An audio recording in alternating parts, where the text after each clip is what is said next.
ইবাদত চলবে কার? তাহলে মাজারে যাইয়া কেন সন্তান চাও? মাজার সন্তান দিতে পারেনি। মাজারে যাইয়া তুমি রিজিক চাও কেন? মাজার রিজিক দিতে পারেনি। পীরের দরবারে যাইয়া তুমি কেন নাজাত চাও? পীর নাজাত দিতে পারেনি। না না না, কোনো পীরের ক্ষমতা নেই। কথা কোন আছে?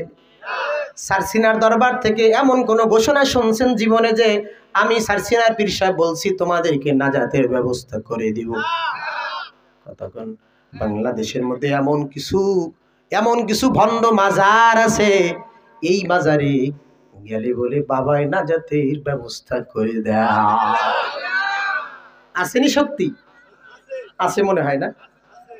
মাজারের শক্তি নাজাতের শক্তি কার? জোরে কয় না কার?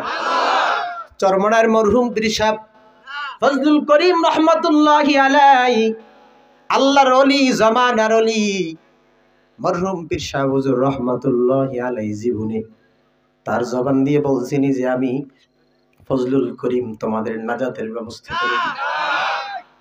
এ বান্দা, কেন এই ভণ্ডদের পিছনে দৌড়াও? আল্লাহ বলেছে আমার ফয়সালা ইবাদত করবি আমি আল্লাহর। কোন ভণ্ড কোন মাজার পূজারীর ইবাদত চলবে না।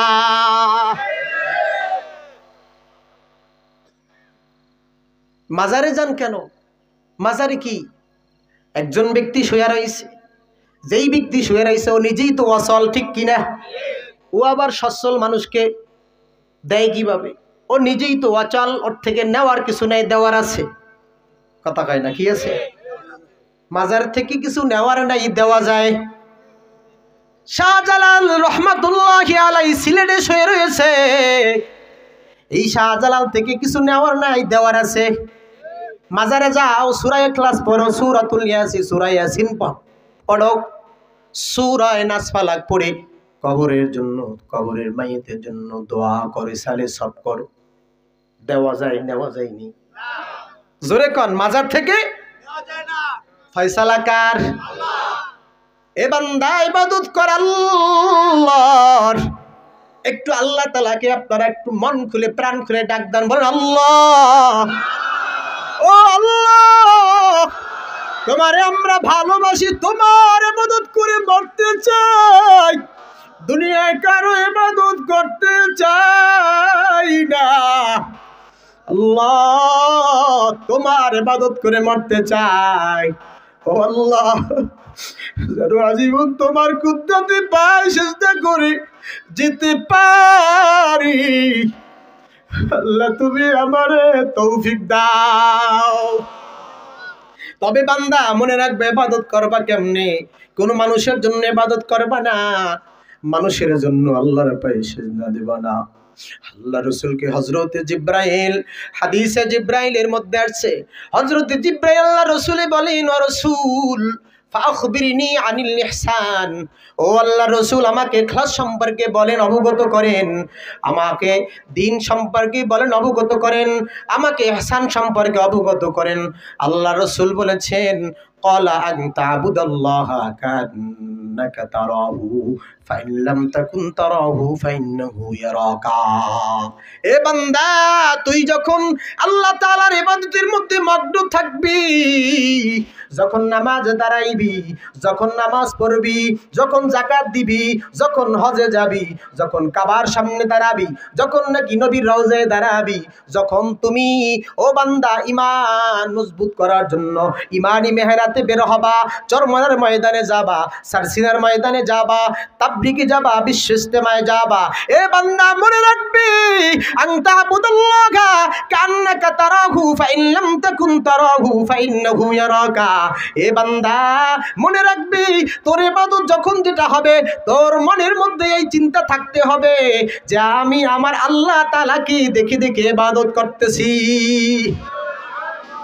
যদি তুমি এমন না পারো, এটা যদি তোমার নসিবে না হয়, এতটুকু ঈমান যদি তোমার মধ্যে না থাকে, যদি ইহসান না থাকে, ইখলাস না থাকে, খুলুসিয়াত না থাকে, তোমার মধ্যে যদি তাকওয়া না থাকে, আল্লাহর ভয় না থাকে, আল্লাহ তাআলার জন্য তোমার যদি কোনো ইখলাস না থাকে, খুলুসিয়াত না থাকে, বান্দা মনে রাখবা কমপক্ষে এতটুকু তোমার মধ্যে খুলুসিয়াত পয়দা করতে হবে প্রতিটি ইবাদতের সময়, যে আমি আমার আল্লাহকে দেখতেছি না, তবে আমার আল্লাহ আমাকে দেখে।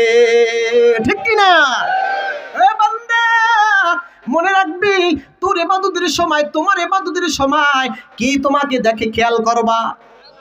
একটু জোরে বলো, কারে খেয়াল করবা? নাকি আমার বাবা আমারে রাগ করবে, বেজার হইবে, এজন্য তুমি নামাজ পড়বা? নাকি তোমার পীর সাহেব বেজার হইবে, এজন্য নামাজ পড়বা?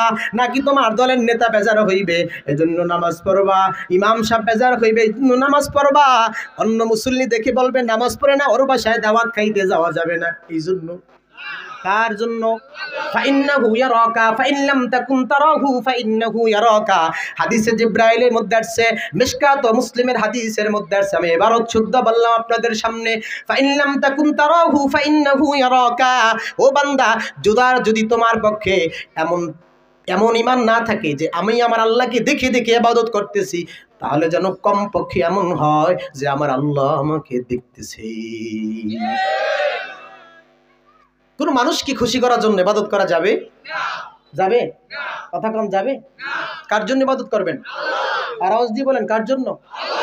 আল্লাহর জন্য। ইবাদত হবে কার? আল্লাহ। এক নম্বর ফয়সালা কি বলেন? ভুলে গেছে, এবার সরে হবে কি বলেন? এক নম্বর ফয়সালা আল্লাহর কি? আল্লাহ তা'বুদু ইল্লা ইয়্যাহ। কার ইবাদত করবেন? এটা ফয়সালা কার? আমার নি, সরমনা বিশ্ব হুজুরের নি, সারসিনা বিশ্ব হুজুরের নি, বাইতুল মক্কার ইমাম সাহেব খতিব সাহেবের নি, মক্কা মদিনার ইমাম খতিবের নি, বাইতুল আকসার ইমাম খতিবের নি। কার? কার? আওয়াজ দিয়ে বলেন, ফয়সালা কার? এই জমিনে ফয়সালা চলবে কার? আরো জোরে, আরো জোরে। যদি যেই ফয়সালা আমার আল্লাহর বিরুদ্ধে যায়, এই ফয়সালা মানবেন নি? এই কে কে মানবেন? হাত তুলে দেখান। আল্লাহু আকবার। আমার আল্লাহর বিরুদ্ধে ফয়সালা গেলে মানা যাবে নি? যাবে নি? নেতাই যদি বলে মদ খাও, আপনি কি করবেন? নেতা মানবেন না নেতা ছাড়বেন? দল যদি বলে মদ খাও, দল রাখা যাবে না, ছাড়তে হবে। জোরে কয় না? তাহলে যেই দলে যেই নেতায় মদ খাওয়ার পরামর্শ দেয়, সুযোগ করে দেয়, এই নেতা এই দল মানা যাবে? যেমন নেতা তোমার আল্লাহ এবং আল্লাহর রাসূলের আদর্শ শিখাইয়া দেয়, এমন নেতার আদর্শ আর এমন দলের আদর্শই তোমার আসতে হবে। আগামীর বাংলাদেশ মুসলমান মনে রাখিও, আল্লাহর ফয়সালায় চলবে ইনশাআল্লাহ। আগামীর বাংলাদেশ ইসলামী পতাকা উঠবে, এর মধ্যে কোনো সন্দেহ নাই। যদি মোমেন, তুমি যদি শয়তান আর তাগুতের প্ররোচনায় পড়ে যদি তুমি ইসলামের এমন একটা সুমহান বিজয়কে তোমরা ব্যর্থ করে দাও, মনে রাখতে হবে কিয়ামতের মাঠে আল্লাহর কাছে জবাব দিতে হবে। আল্লাহ। ফয়সালা কার? ইবাদত কার? দুই নম্বর ফয়সালা। কয় নম্বর ফয়সালা? খারাপ লাগে? চলবে ইনশাআল্লাহ। কতক্ষণ? সারা রাত সম্ভব? আল্লাহু আকবার। এই বাগান কার? এই মসজিদ কার? এখানে আলোচনা কার চলছে? সুতরাং মহব্বত কার থাকবে? কার ভালোবাসায় বসছেন? থাকবেন ইনশাআল্লাহ। আল্লাহ কবুল করেন। দুই নম্বর ফয়সালা, ওয়াবিল ওয়ালিদাইনি ইহসানা। এ বান্দা, আমি আল্লাহ তাআলা তোরে প্রথম ফয়সালা শুনাইলাম, দ্বিতীয় ফয়সালা তোরে আমি আল্লাহ শোনায়া দেই। দ্বিতীয় ফয়সালা হলো, বান্দা তুই আমার ইবাদত বন্দেগী করবি, বান্দা পাশাপাশি তোর বাবা মার সাথে সৎ ব্যবহার করবি। وَقَضَى رَبُّكَ أَلَّا تَعْبُدُوا إِلَّا إِيَّاهُ ওয়া বিল ওয়ালিদাইনি ইহসানা। হে বান্দা, দ্বিতীয় ফয়সালা শোনো, তুমি তোমার বাবা মার সাথে সদাচরণ করো। বন্ধু যুবক, বাবা মার সাথে সৎ ব্যবহার কর, কারণ বাবা মা ছাড়া তুমি দুনিয়ার জমিনে আসতে পারো নাই। এই বাবা মারে ভোলা যাইবে নি? জোরে কোন যাইবে নি? কেন যাবে না? বলে আল্লাহ তাআলা যেমন ফয়সালা করেছেন যে তুমি যতদিন দুনিয়ার জমিনে বাঁচবা থাকবা, ততদিন পর্যন্ত বান্দা তুমি আমার ইবাদত করবা। ঠিক তদ্রূপভাবে আল্লাহ তাআলা পাশাপাশি বলে দিয়েছেন, যতদিন তুমি দুনিয়ার জমিনে থাকবা ততদিন তুমি তোমার মা বাবার খেদমত করে করে মরবা। যেমন তোমার আল্লাহর ইবাদত ছাড়া যাবে না, ঠিক তদ্রূপভাবে তোমার মা বাবার খেদমত ছাড়া যাবে। এই ফয়সালা কার? বাপ মার খেদমত করতে হবে যুবক, ফয়সালাটা কার? এ যুবক, তোমার বাবা মার খেদমত করো, কারণ এই বাবা মা ছাড়া তুমি এই দুনিয়ায় আসতে পারো না। এই দুনিয়ার জমিনে কিয়ামত পর্যন্ত কেউ আসতে পারবে না। এজন্য বাবা মার খেদমত কর যুবক, খেদমত কর, বাবা মার সেবা কর, বাবা মাকে খুশি রাখো। এই দুনিয়ার জমিনে কেউ বাবা মা ছাড়া আসতে পারছেন নি? প্রশ্ন করতে পারেন, হযরত ঈসা আলাইহিস সালাম বাবা ছাড়া আল্লাহ তাআলা দুনিয়ার জমিনে পাঠাইছেন? এখানে আল্লাহ তাআলা তার নিজের কুদরত প্রকাশ করেছেন, শক্তি প্রকাশ করেছেন, কিন্তু অন্য কারো জন্য না। বলতে পারেন হুজুর হাওয়া আলাইহিস সালাম তাকেও আল্লাহ তাআলা সৃষ্টি করেছেন। হ্যাঁ, এখানেও আল্লাহ তাআলা কুদরত প্রয়োগ করেছেন, শক্তি প্রয়োগ করেছেন। 3 নম্বর বলতে পারেন হযরত আদম আলাইহিস সালাম তাকেও তো আল্লাহ তাআলা সৃষ্টি করেছেন বাবা মা ছাড়া। ও বান্দা, মানলাম তো, তাকেও আল্লাহ তাআলা বাবা মা ছাড়া সৃষ্টি করে আল্লাহর নিজের কুদরত প্রকাশ করেছে। তবে বান্দা, এই ছাড়া পৃথিবীর বুকে আল্লাহ তাআলা কিয়ামত পর্যন্ত আর কোনো বান্দা বাবা মা ছাড়া সৃষ্টি করবে না। এজন্য আল্লাহ তাআলা বলে, বান্দা তুই বাবা মার কদর কর। কার কদর করতে হবে? এই বাবা মার কদর কর, বাবা মা ভুলে থাকা যাবে না। ও ভাই, বাবা মা তাকে বেশি বেশি সালাম দাও। বাসায় গেলে মধুর সালামটা বউরে দাও, মায়েরে দাও না। এমন হতভাগা কপাল পরা সন্তান আছে না নাই? গোপন থেকে গোপন কথা বউরে কও, স্ত্রীরে কও, কিন্তু মায়েরে কও না। অথচ তোমার মা, তুমি যদি রাত 12টার সময় বাহির থেকে বাসায় যাও, কলিং বেল দেওয়ার সঙ্গে সঙ্গে, দরজায় নক করার সঙ্গে সঙ্গে প্রথম যেই মানুষটি দৌড়ে আসবে সেই মানুষটির নামটা বলো যুবক, সেই মানুষটার নাম কাউকে। এজন্য মা বাবাকে বেশি বেশি সালাম দাও, কারণ বাবা মার মর্যাদা অপরিসীম, অসংখ্য বাবা মার মর্যাদা। আল্লাহ তাআলা কোরআন শরীফে বলেন, ফালা তাকুল্লাহুমা উফিন ওয়ালা তানহারহুমা ওয়া কুল্লাহুমা কাওলান কারীমা। হে বান্দা, বাবা মাকে কষ্ট দেওয়ার জন্য উফ শব্দটাও করবে না বাবা মার সাথে। কে বলেছেন? কে বলেছেন? উফ শব্দ তাফসীরের মধ্যে আসছে এবং আমাদের আকাবিরদের জবানে শুনেছি। আল্লাহ তাআলা যদি উফ চাইতো, কোনো আরো যদি কোনো শব্দ থাকতো সেটা ব্যবহার করত। উফের পর কোনো শব্দ নাই। কথা কন, কির পর শব্দ নাই? উফ। এই উফ শব্দ বাপ মার সাথে করবা না। এরপর শব্দ থাকলে আল্লাহ ব্যবহার করতেন, কিন্তু নাই। উফ দিয়ে শেষ, এরপর কিছু থাকে না। আহা, আল্লাহ তাআলা বলেন বাপ মার সাথে কষ্ট দেওয়ার উদ্দেশ্যে উফ বলবা না। এই জন্য মেজাজ খারাপ থাকলে বাইরে থাকবে, বাপ মার সামনে কথা কন, বাপ মার সামনে চলবে? বেয়াদব সন্তান। আল্লাহ তাআলা হেদায়েত দান করেন, আমিন কোন। ফালা তাকুল্লাহুমা উফিউ ওয়ালা তানহারহুমা, ধমক দিও না, বাপ মাকে ধমক দিয়ে কথা বলো না। ধমক দেবেননি? ফয়সালা কার? আল্লাহর ফয়সালা। আল্লাহর ফয়সালা দিয়া দিয়েছেন বান্দা বাবা মার সাথে ধমক দিবি না গোলাম, বাবা মার সাথে রাগ করবি না, চোখ রাঙ্গাবি না বাবা মার সাথে। তাহলে চোখটা উল্টাইয়া দেবেন কে? চোখটাকে ঘুরাইয়া দেবেন কে? জবানটাকে লাগাইয়া দেবেন কে?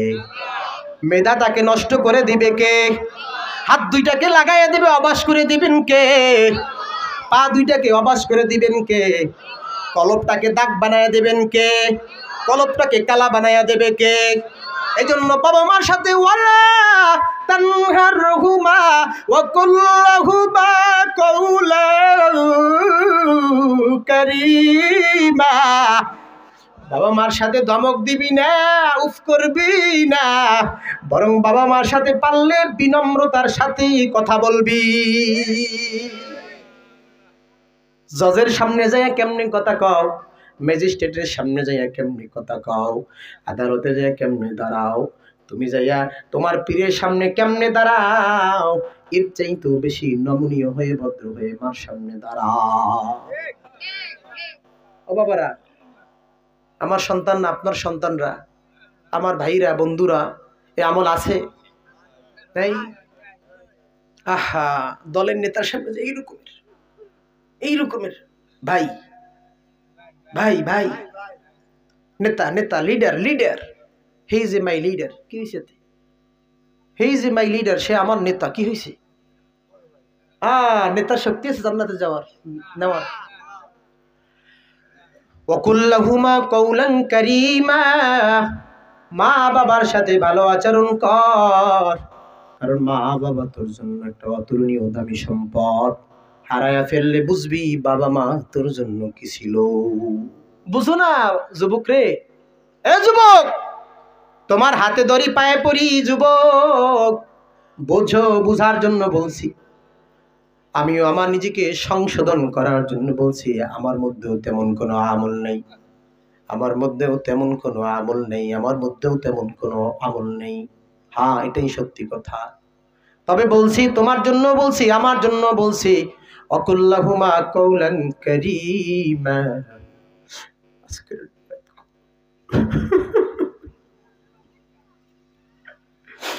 আজকের নিয়াত করে এখান থেকে আমিও বাবা মার সাথে বেয়াদবি করব না, তুমিও বাবা মার সাথে বেয়াদবি করবা না। কারা কারা যুবক এই নিয়াত করবি? একটু ইচ্ছে হাত দুইটা জায়গায় দেখে আল্লাহর, আল্লাহকে ডাকতে, আল্লাহ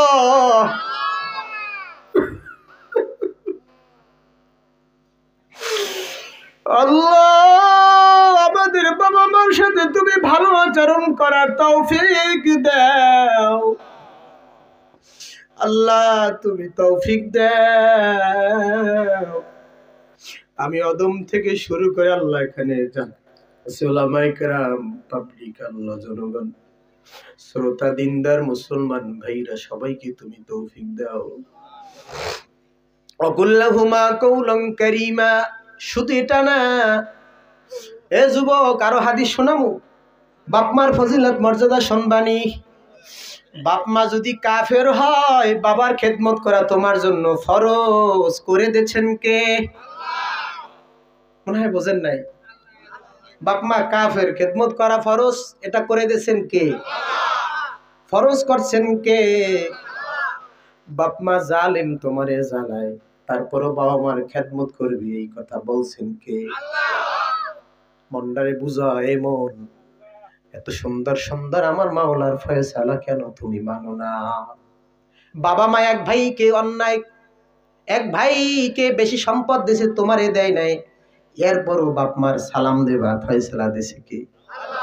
বাপমার সাথে বেয়াদবি করা যাবে না। আহা, বাপমার সাথে বেয়াদবি করাও যাবে না। বাপমার সাথে বেয়াদবি করা যাবে না, বাপমার সাথে বেয়াদবি করা যাবে না। রিদার রব্বি ফি রিদাল ওয়ালিদ ওয়া সাকাতুর রব্বি ফি সাকাতিল ওয়ালিদ। বাবা আমার সন্তুষ্টির মধ্যে আল্লাহর সন্তুষ্টি, কার সন্তুষ্টি? আর বাবা মার অসন্তুষ্টির মধ্যে আমার আল্লাহর অসন্তুষ্টি। কে বলেছেন? আল্লাহ রসুল। কে বলছেন? ক্বালা রাসূলুল্লাহি সাল্লাল্লাহু আলাইহি ওয়াসাল্লাম কিলাহুমা জান্নাতুকা ওয়া নারুকা। আল্লাহর নবীজি বলেছেন, ও দুনিয়ার ঈমানদার, তোমার বাবা মা তোমার জন্য জান্নাত, আবার তোমার জন্য জাহান্নাম। এ যুবক, বাবা মা আছে গনিমত মনে করো। এই বাবা মা থেকে দোয়া নিয়া নিয়া জীবনটাকে জান্নাতবাসী হিসেবে কবুল কর। বদদোয়া নিয়া বাবা মা থেকে জাহান্নামের বাসিন্দা হইস না। জীবনে না করিলাম বন্দেগি, বলেন তো, জীবনে না করিলাম বন্দেগি, গুনাহ করে কাটিলাম,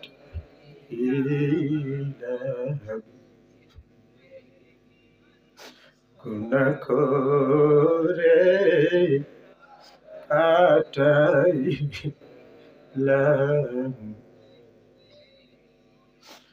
তওবা করে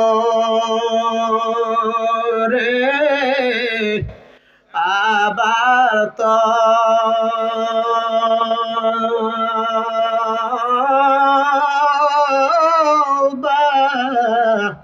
করিলে, তওবা করে আবার তওবা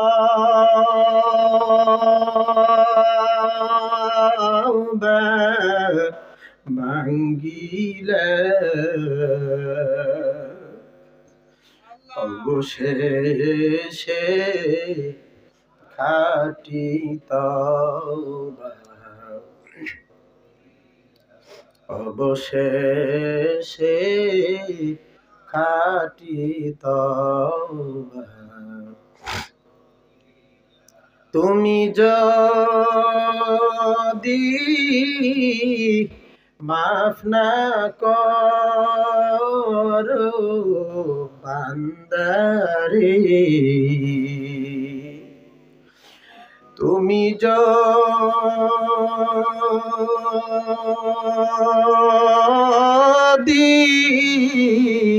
মাফ না করো বান্দারে, বলো তোমার বান্দা যাবে,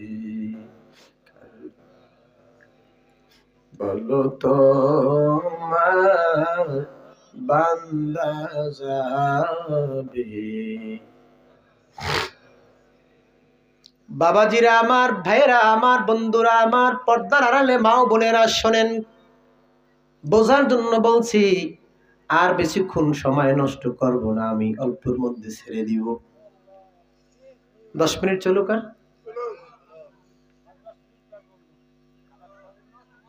ভাইরা আমার, আল্লাহ রাসূল বলেছেন কিলাহুমা জান্নাতুকা ওয়া নারুকা, তোমার বাবা মা তোমার জন্য জান্নাত, তোমার জন্য জাহান্নাম।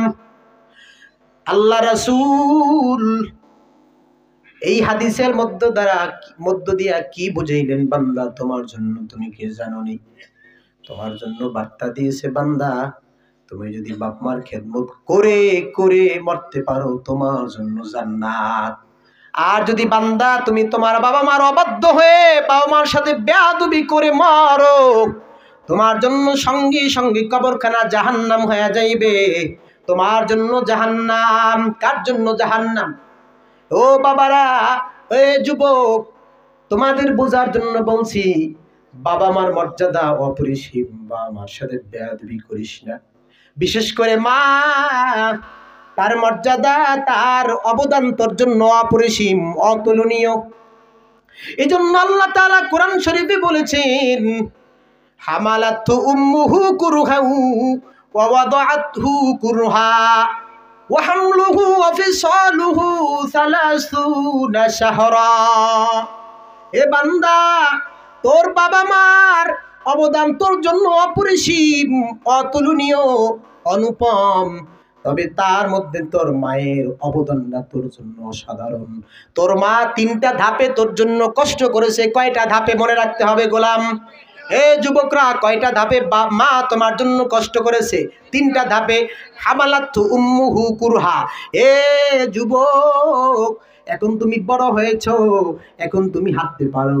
তুমি তো জানো না, তুমি তো যখন তোমার মায়ের গর্ভের মধ্যে ছিলে, তখন তোমার মা তোমাকে গর্ভে নিয়ে কত কষ্ট করেছে, কত কষ্ট করেছে। যখন নাকি তোমার শুরুলগ্ন সময়, তখন মা ক্ষণে ক্ষণে বমি করেছে, ঠিক কিনা? ভাত খাইতে পারে নাই, ডিমের গন্ধ সহ্য করতে পারে নাই, কত রকমের রুটিন মেনে তোমার জন্য চলতে হয়েছে। মা তোমাকে পেটে নিয়ে কত কষ্ট করেছে, কত রকম কষ্ট করেছে, বমি করেছে, শুয়ে রয়েছে। হঠাৎ পাশের প্রাণের স্বামীকে ডাক দিয়ে বলো, গো স্বামী, আমার একটু ধরো, শরীরটা ভালো লাগে না, শরীরটা খারাপ। দৌড়াইয়া যায় বমি করেছে, দৌড়াইয়া যায় পড়ে গেছে, আবার বিছানায় গেছে, আবার দৌড়ে বমি করেছে। ও হামালাতহু উম্মুহু কুরহা। তোমার মা তোমাকে গর্ভে নিয়ে কত কষ্ট করেছে। হে যুবক, ভুলে যাস না, বেঈমানি করিস না, নেমোকারামি করিস না।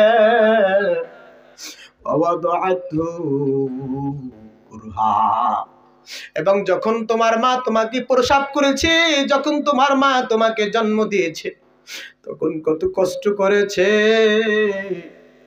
স্বামীর কাছ থেকে বিদায় নেয়, ওগো স্বামী, আমারে মাফ করে দাও, এটাই বুঝি আমার তোমার সাথে শেষ কথা, তোমার সাথে শেষ দেখা। ওগো প্রাণের স্বামী, তুমি আমারে ক্ষমা করে দাও, মাফ করে দাও। স্বামীর কাছ থেকে বিদায় নেয়, বাবা মার কাছ থেকে বিদায় নেয়, শ্বশুর শাশুড়ির কাছ থেকে বিদায় নেয়, বান্ধবী থেকে বিদায় নেয়। কার জন্য বিদায় নিয়েছে? নিজের জীবনটাকে বিপন্নের মধ্যে ঢেলে দিয়েছে। কার জন্য? যুবক, ভুলে গেছো যুবক, তোমার মা তোমার জন্য কত কষ্ট করে প্রসব করেছে, ভুলে যাস না। আল্লাহ তাআলার জন্য বলছেন, ওয়াসাইনাল ইনসানা বিওয়ালিদাইহি ইহসানা। হে যুবক, তোর জন্য আমার ওসিয়ত হলো, তোর মা সাথে বেয়াদবি করবি না, ঠিক কি না? এ যুবক, তোর মার সাথে বেয়াদবি করিস না, মায়ের মনে কষ্ট দিস না। মা যদি তোরে একটু নিঃশ্বাস নেয়, তোর জীবনটা ধ্বংস হয়ে যাবে। কথা বল, ঠিক কি না? 3 নাম্বার, আল্লাহ তাআলা বলেন, 3 নাম্বার ধাপে তোমার মা কষ্ট করেছেন, 2 থেকে 2.5 বছর তোমাকে দুধ পান করে কষ্ট করেছেন। ও ভাই, সারা রাত্র ঘুমাইতে পারে না, বাচ্চা প্রসব হওয়ার পর আরেকটা মায়ের যুদ্ধ শুরু হয়ে যায়। কথা কন, ঠিক কিনা? এই যুদ্ধ কোনো সাধারণ যুদ্ধ না। বাবা আরামে ঘুমায় রয়েছে, সন্তান পাশ থেকে কেঁদে উঠেছে। মা কিভাবে টের পেল? খবরও নাই, এই বাবার খবরও নাই, বাবা জানেও না। মা ওইটা সন্তানকে দেখে পেশাব করেছে, পায়খানা করেছে, কাঁথাটাকে পরিষ্কার করে নতুন কাঁথা দেয়, আবার দুধ পান করায়। তোমাকে দুধ পান করাইছে কত আদর করে, তোমাকে কত কষ্ট করে। এভাবে সারা রাত্র জাগরণ হয়েছে, জাগরণ করেছে। ফজরে আজান হয়ে গেছে, নামাজের মুসাল্লায় দাঁড়ায় গেছে, নামাজ পড়ে 2 হাত তুলে আল্লাহর কাছে দোয়া করে, ওগো মালিক, তুমি আমার সন্তানকে তুমি নেখায়াত দাও, তুমি আমার সন্তানটাকে হায়াত দারাজ করে দাও, আমার সন্তানটাকে মাবুদ তুমি সুস্থ করে দাও, আমার সন্তানকে মানিককে তুমি বড় করিও আল্লাহ।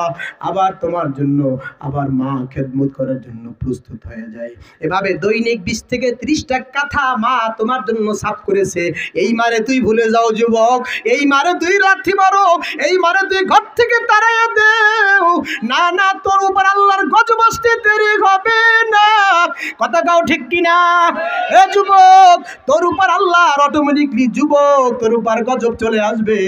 এজন্য তুই মার অবদান ভুলে যাস না, বাবার অবদানও তুই ভুলবি না।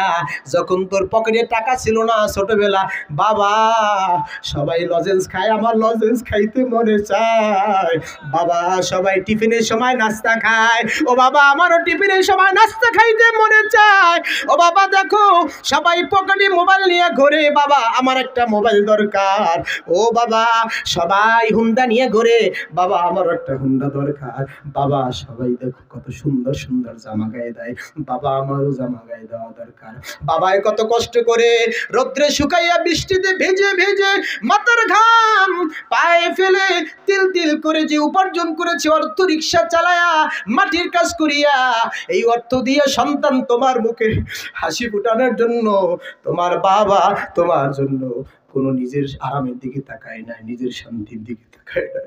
তোমার জন্য বাবা একটা জামা কিনে নিয়ে আসছে, একটা ছাতা কিনে নিয়ে আসছে। একটু স্মরণ কর, পিছনের কথা চক্ষু দুইটা বন্ধ কর, একটু কিছুক্ষণের জন্য বন্ধ রাখ, একটু চিন্তা কর যুবকরা, একটু চিন্তা কর, একটু চিন্তা কর। তোমার বাবা তোমার জন্য কত কিছু করেছে খুশি করার জন্য। আজকে তোমার বাবা বার্ধক্যে পড়ে গেছে, বাবার খবর নাও না। আল্লাহ রসুল বলেছেন বাপ মার খেদমত কর, কারণ বাপ মার খেদমত করার সুযোগ আর পাবি না। কারণ বাবা মা আছে খেদমত করতে পারবি, চলে গেলে আর খেদমত করতে পারবি না।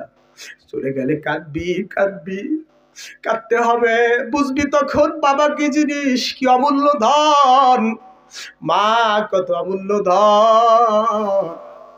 মা মা করে যুগু যুবক তখন দৌড়াবি পাগলের মতো, কিন্তু কেউ তোরে মা বলে সারা দেবে না। বাপ করে যতই তুই ডাকবি, ওই কবরস্থানে শুয়ে রয়েছে কিন্তু বাবার সারা দিবে না। বিপদে পড়েছ, কার কাছে গোপন কথা কবি, ওই মা তো নাই, তোর কে সান্ত্বনা দিবে, হাত বোলাইয়া সান্ত্বনা দিবে, যেমন তো মা নাই। যুবক বাপ মা আছে কদর কর, বাপ মা আছে মূল্যায়ন কর, খেদমত কর। বাপ মার কাপড় সালা, বাপ মার গু সালা, গু পরিষ্কার কর, পায়খানা পরিষ্কার কর। বাবা মাঝে মধ্যে বাবাকে খাওয়াইয়া দে, মাকে খাওয়াইয়া দে, মাঝে মধ্যে মায়ের জন্য উপহার লইয়া উপঢৌক নাই মার হাতে দে, দেখবি মা খুশি হইয়া যাইবে। পিড়িরে খুশি না কইরা মারে খুশি কর, এ তোর নেতারে খুশি না কইরা মাকে খুশি কর। এ যুবক জীবনে কত অন্যায় করছো, আজকের যাইয়া মা বাবার কাছে পাউডা ধইয়া মাপ চাবিনি, পারবিনি। কারা কারা পারবি দুই হাত তুলে দেখা। আয় আল্লাহ তুমি আজকের এই যুবকদেরকে কবুল করে নাও। আর যার বাপ মা যার বাবা আজকের কাছে আছে, একটু বাবারে জড়াইয়া ধর। আল্লাহর নবীজি বলেছেন আমার খেদমতের চাইতো তোর মার খেদমতটা বড় দরকার, আমার সাক্ষাতের চাইতো তোর মার খেদমত করা দরকার। ওয়াইস কুরিনির নাম শুনছেননি? ওয়াইস কুরিনি নবীর যুগী কালিমা, নবীর যুগী ঈমান এনেছিল। এই ওয়াইস কুরিনি নবীর কাছে চিঠি পাঠাইলো, ওগো আল্লাহর রাসূল আমার মন চায় আমি আপনার সাথে সাক্ষাৎ করব। নবীজি বলেন না ওয়াইস কুরিনি, তুই তোর মার খেদমত কর। ওয়াইস তোর মার খেদমত কর, আমার কাছে আওয়া লাগবে না, সাক্ষাতের দরকার নাই। আবার খবর শুনতে পাইল ওয়াইস কুরিনি যে নবীজি উহুদের যুদ্ধে যাইবে। ওয়াইস কুরিনি নবীর কাছে চিঠি পাঠাইলো, আল্লাহর নবীজি আমার যুদ্ধে যাইতে মনে চায়। ওগো নবীজি আমার যুদ্ধে যাইতে মনে চায়। আল্লাহর নবীজি বলেছে ওয়াইস এই যুদ্ধে আসার থেকে তোর মার খেদমত করে মরাটা তোর জন্য অনেক দামি। তোর মার খেদমত কর।